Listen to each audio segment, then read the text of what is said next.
Hi, this is Koiro. Sorry for the dangling camera wrap strip. I forgot to put it in place. This is number 10 in my Resurrection series, and this is about repairing a computer that was sent to me by someone that reached out on Facebook and had a C64 that was in need of a repair. And this was a computer he bought some 10 years ago, and now he wanted to take it out and use it, and he discovered that it was not longer working as it should. And to my understanding, it has some sort of blank picture or something. But let's find out that. So we just unwrap this and we get to take a look inside to see if there is some obvious damage. It's nice to see a good wrapping. Too much goods are damaged in the mail today. He didn't mention this to me, but this machine has been reconfigured with the original Norwegian character set, and that is very, very rare. And also it has a green cartridge port. That's something you don't see often. So this might be a one-of-a-kind C64. The case is very nice looking indeed, and this is a machine that's made in England. Nothing rare about that. They had this huge factory both in England and in Germany. But let's take it apart and see what lurks inside. And this is original screws, and it don't seem that the plastic is ripped, but there is no warranty sticker, but that was kind of normal for the machines from England, I think.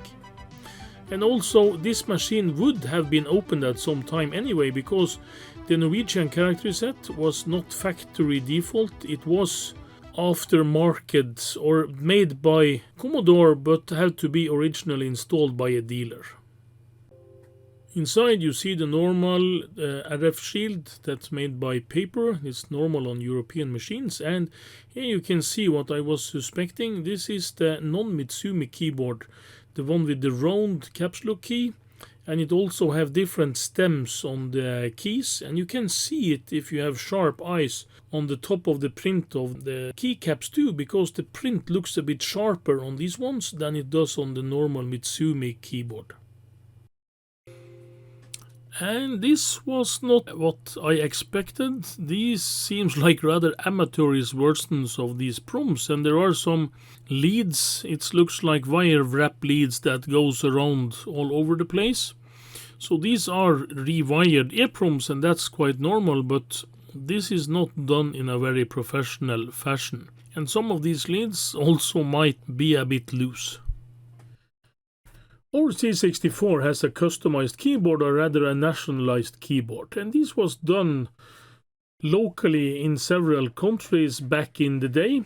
And my keyboard here is customized with the Norwegian layout, and this was done by special stickers that was placed on top of the keys, and then the kernel and the character room was switched to make room for the new characters. And this was done as not so professional way, at least for the Norwegian ones, because there was no mask programmable ROMs, so there was EPROMs that was rewired. And they had this standard adapter with a small printed circuit board that they used back in the day.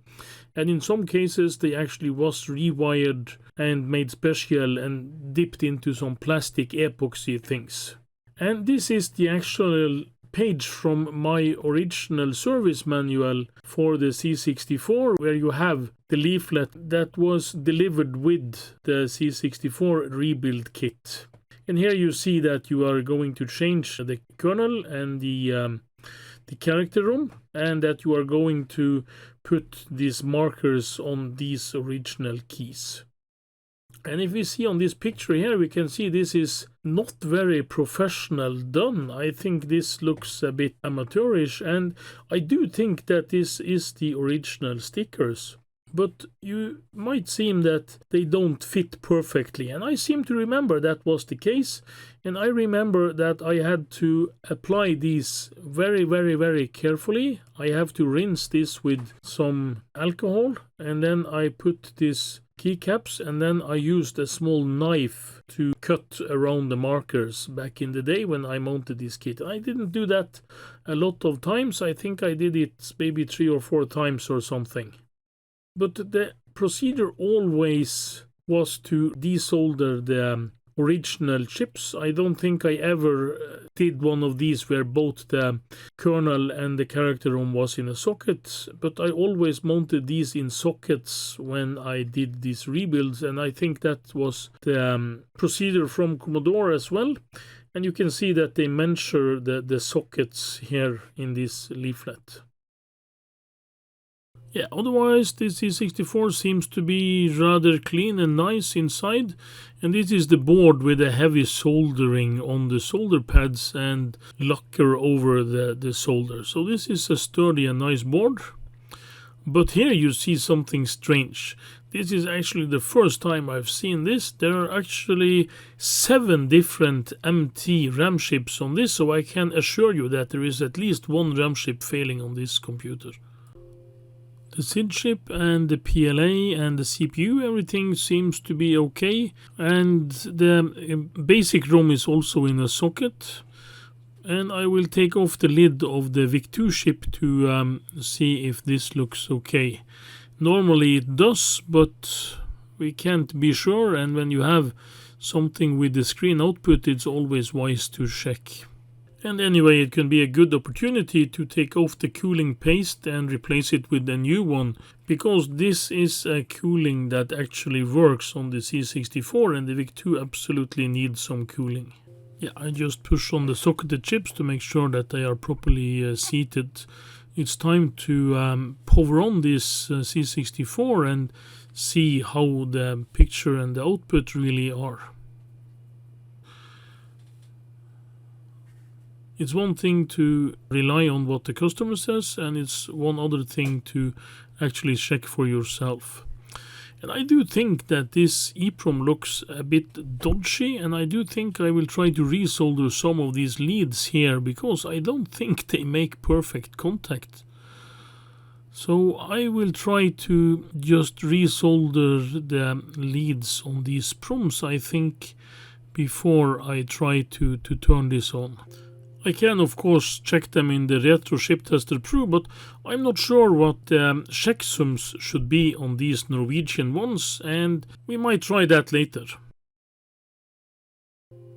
Yeah, so I will just connect this to power now, but before I test it with power, I will take the power supply tester and check that my power supply gives the appropriate voltages, and that it does. It's 507 and 9 point something volt. So that should be totally fine.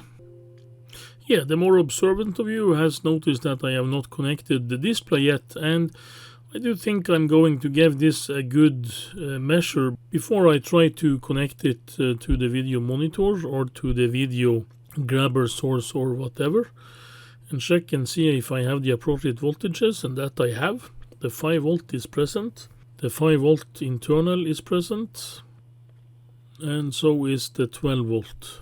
So everything looks okay, and this really should be working if all the chips and other things is okay. So then it's time to connect the video and see what the picture really looks like. And this is one of the rare cases where the customer actually have described the fault in a perfect manner. This is exactly as described. Yeah, since this is a video about repairing vintage or retro computers, we try to do the repair and fault finding also retro style. And this is a leaflet from my original Commodore service binder from back in 1985. And this text is in Norwegian, but I have translated this into English in the yellow writing. And here we can see this is the fault we have. The frame and colors are right, but no characters on screen. And Commodore's suggested solution to this is to change the basic ROM or the kernel or character ROM.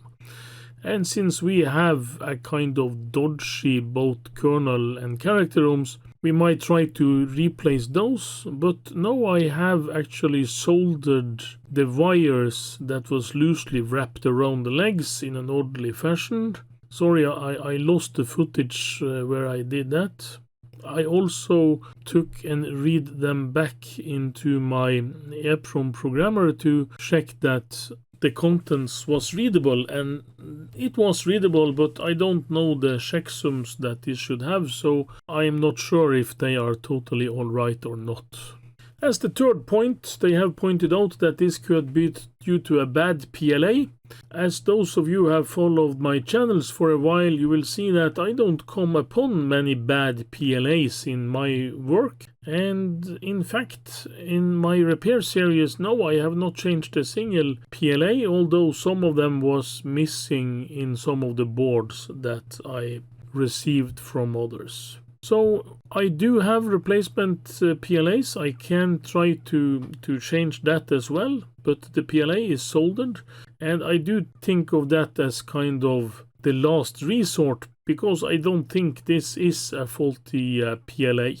And they also have in the comments below that this can be due to faulty memory chips, and that they suggest that we use the Diagnostic Cartridge to find this fault. And as I said, we have at least 5 different, maybe 6. There are some production dates that's almost impossible to read, but there is a lot of different empty RAM chips, and not 2 of them is totally similar. So we will try to change the RAM chips anyway, but we will do a bit more fault finding. And I will also mention the Pictorial C64 fault guide. You can easily find this by Googling. This guide is a great source for finding symptoms on faults.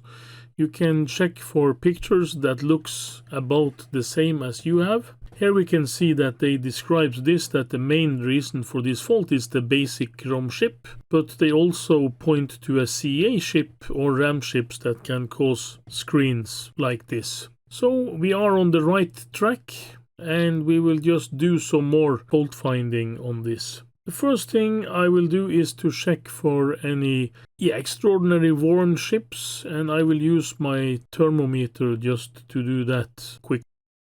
And there is no overly warm chips except the VIC-2 chip that already has reached a temperature of 50 degrees.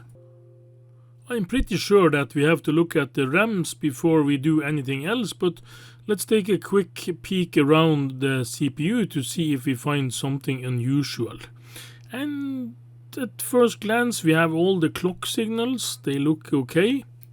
And we have all the address lines, and the address lines looks okay too. There are some strange signals going on the address lines, and that's normal in a C64 because you have some multiplexing of the address lines. But they looks about as they should, so there is no surprises there when it comes to the address lines. The data lines also looks okay, but we have to remember here that there are 2 kinds of faults that can happen on the memory chip, and that is one or more addresses can be bad, or that there could be something bad with the whole chip, that the address lines or the data lines is keeping the bus stuck on some value or not. And we have seen before with empty memory chips that they keep the signal on the data out for too short time, so it can't be read by the surrounding logic because there is some internal source that's draining this signal, but that's not the case here. In fact, every signal around the CPU looks kind of okay and is not something that should keep the things bugged down. Yeah, as I said before, I have done some resoldering around the pins on these chips, and this does not appear to be original chips. They are clearly copies or some other strange beasts that's been made as a custom job. They contains the correct codes, I do think, because I was able to read them in my EEPROM programmer. But I'm just reciting this now just to make sure that it's properly seated. This is single swipe sockets that's used here. But as we can see, it's not helping in any way. So I'm going to do something that I should have done straight away, and that is removing the SID chip. The SID chip does not need to be in the C64 for it to be operative, and it's also so that it can be damaged if you do something wrong with the circuit. Not that we have done that so far, but it's not necessary to have there. It's time to dismantle this case further, and we take out the main board from the case to be able to see the soldering underneath and to be able to desolder the chips that we need to desolder eventually. And as we can see on this board, there are some rework done on the ports, both for the serial port and video port, and also you can see the soldering that's been done on the at least there is soldering done on the kernel and the character ROMs. I can't really see if the socket on the basic ROM was originally there or if it was soldered in later. Yeah, this next action is done only for learning purposes. I want to check if there is any way I can see that these RAM chips are bad by looking at them through the scope and not run the diagnosis test. So I'm going to probe all the RAM chips again, just to see if there is anything I can discern with the pulses or whatever, to see if this operates normally or not. And I really can't find anything. All the chips seems to be working just fine from an electronical analog perspective. They gave out the right pulses and they have the right signals on the right pins. I'm also going to check the RAS and CAS signals out of the VIC-2 chip. They do look okay on the memory chips. I think they are a bit distorted, but I think that's normal. They do look a bit cleaner on the VIC-2 chip, but not by much. Then it's time to run the diagnostic cartridge, and we run the normal diagnostic, not the dead test portion of this. And almost straight away it tells us that U9 and U11 is bad, and that's two of the memory chips. And I do think that these chips are bad, but I don't think that the cartridge is able to determine all the faults at once. So we are first going to change these two just as a test, and then I'm going to test the memory chips to see if they are okay or not. And U9 and U11 are these two chips here, and we are going to desolder them by using the desoldering gun. First, I am going to mark these two chips that I'm going to desolder. It is actually possible to choose and desolder wrong chips, and don't ask me how I know that. And as you might know, my way of desoldering these chips is to do the last bit with hot air, where I slowly try to pry the chips out when I'm heating the surface of the PCB so that all the rest solder that's lingering to the feet is loosening up. By using hot air, I have never actually lifted a single trace on a PCB for a Commodore 64 that has not already been disturbed by excessive heat. So I'm going to try something interesting. I'm going to test this in my Arduino-based memory chip tester, and I don't think there will be anything wrong with these memory chips. And these were the chips that the diagnostic pointed out as bad. So we are going to test them here, run a full test and see how this goes. And this is just powered by USB. And this is about the same construction that you can build yourself with an Arduino. This is bought from do-it-yourself Chris webpage. It's approximately the same code as there is on the open and freeware projects based around the same design. And the first one tested okay, and then just do a quick test of the second one. And this one also passed this test with flying colors. So then it's on with the desoldering gun, and I'm going to desolder all of these memory chips. It's no way I'm going to send this back to a user that's going to use this computer and have it populated with 6 remaining empty chips, even though they might be good just for the moment. I see a lot of people add extra solder before they use the desoldering gun. On these old C64 boards, I find that that's not really necessary. And in some cases, maybe 3 or 4 holes on this whole desoldering job, I had to add some extra solder to make the suction good enough on the solder. And then I continue the experiment with testing these in the Arduino-based memory tester, even though I was pretty sure that I wouldn't find any faults in these either. So I knew the memory chips are bad, but the Arduino-based test can't find the faults on these chips. And that's something I've seen before, and it's something it's very important to be aware of. So after I'm finished with this, I'm going to test every single one of my chips in the Retro Chip Tester Pro.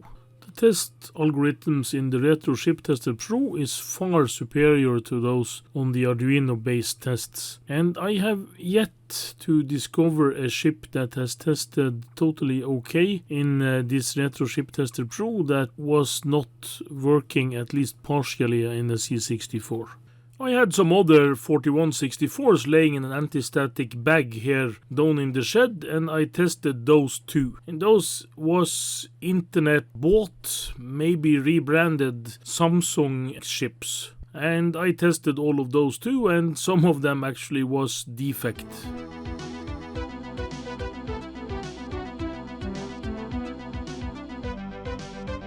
And in the end, in upper left corner is the chips that tested okay, and the bad chips are down in the right corner. And of the 8 chips on this board, 6 of them tested bad.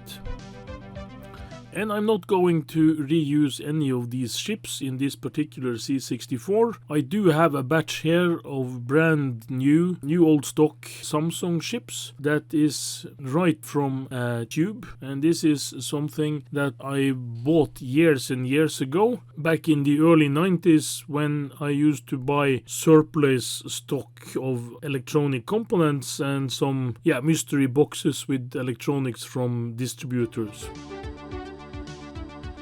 And here it might seem like I've cheated a bit, but actually I lost the footage. My camera ran out of battery and the file was not resolvable afterwards. I'm so sorry for this.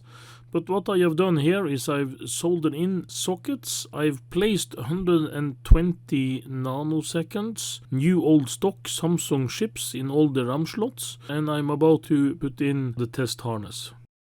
Yeah, at least the test goes better than it did the first time, and it looks like the character rooms is not affecting any of the characters that's shown on the Diagnostic Cartridge. What we see here is a result of the nationalized kernel and character rooms. It does not recognize the kernels, and it's not the character rooms as original. It doesn't state any error here as it did on the earlier revisions of the Diagnostic Cartridge, as I was used to back in the day, but it does report that this is something strange. And he also reports the kernel to be unknown. And this newer version of the Diagnostic reports that this is the version 1, 2, 3, or I even think that it reports the kernel for the C64 game systems with their original numbers down here. The basic ROM has the same value as it normally should have and is a standard chip. And I'm sorry to say that even though I saved out these files and I burned them back into the rooms to make sure that the rooms had a proper image, I did not save those files. I had them on a memory stick and I kind of formatted it afterwards. That's a sad thing because I can't find these Norwegian images on the net. So if someone has them, please let me know. And I sent away the computer to the owner before I realized this mistake. The Danish ones is about the same, but they have a bit different layout on the keyboard.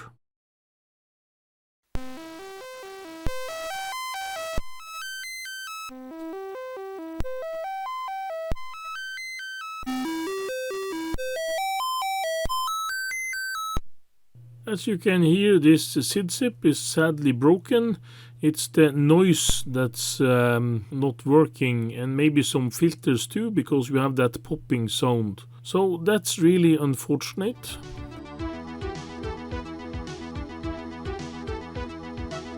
I had this test running now for, I think I ran it for about 4 hours or something. It tested okay each time, so this machine now appears to be working 100%, at least what we have been able to test so far. So I will put it back together and test the keyboard before I send this machine back to the owner.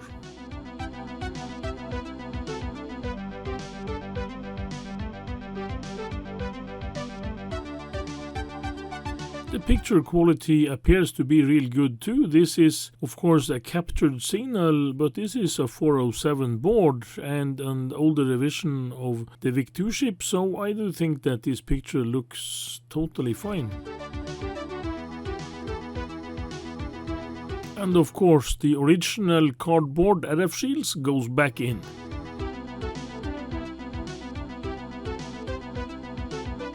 And these are the Norwegian letters Ø, Æ, Å that I've been making so much fuss about.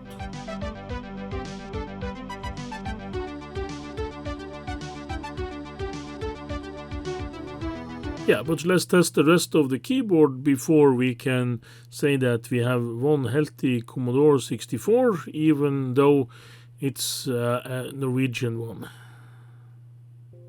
And I must say, this keyboard is only the second one that I know I have been handling that's not the standard Mitsumi one, and I really do like the feel of this keyboard.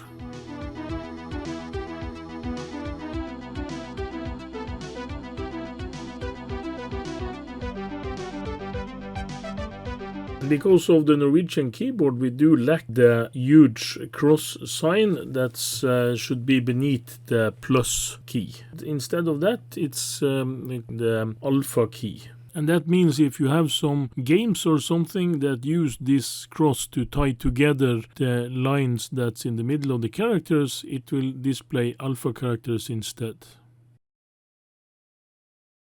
So this is where we have to leave our C64, and it has been a nice experience to see that the Norwegian character set that we got those model to work. And it's also an exercise in fault finding on old memory chips. And as you can see here, this is the 6 empty RAM chips that tested bad, and also 2 of my newer purchases from AliExpress, where we have 2 rebranded Samsung chips that is bad.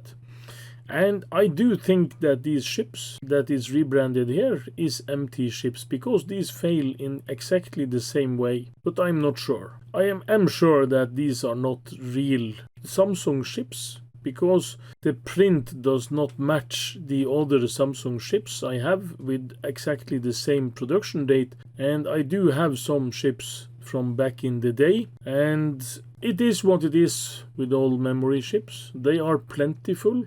A lot of these boards have chips in socket, and they can be sold as new. In fact, I have several boards myself. I maybe have 200 of these chips standing in memory expansion board, every one in sockets. I can sell every one of them as new. And of course I would rebrand them to the brand that would give me the most money. But this is all I managed to do on this C64. It was not mine. I was repairing it for someone else, and this got sent back before I took my vacation. And this video is now finished after I'm back from vacation, so I did all the editing after I came back. So I hope you enjoyed the video. Please hit like and subscribe. Please tell your friends. And I hope you learned something by watching this. See you in the next one. Thanks for watching.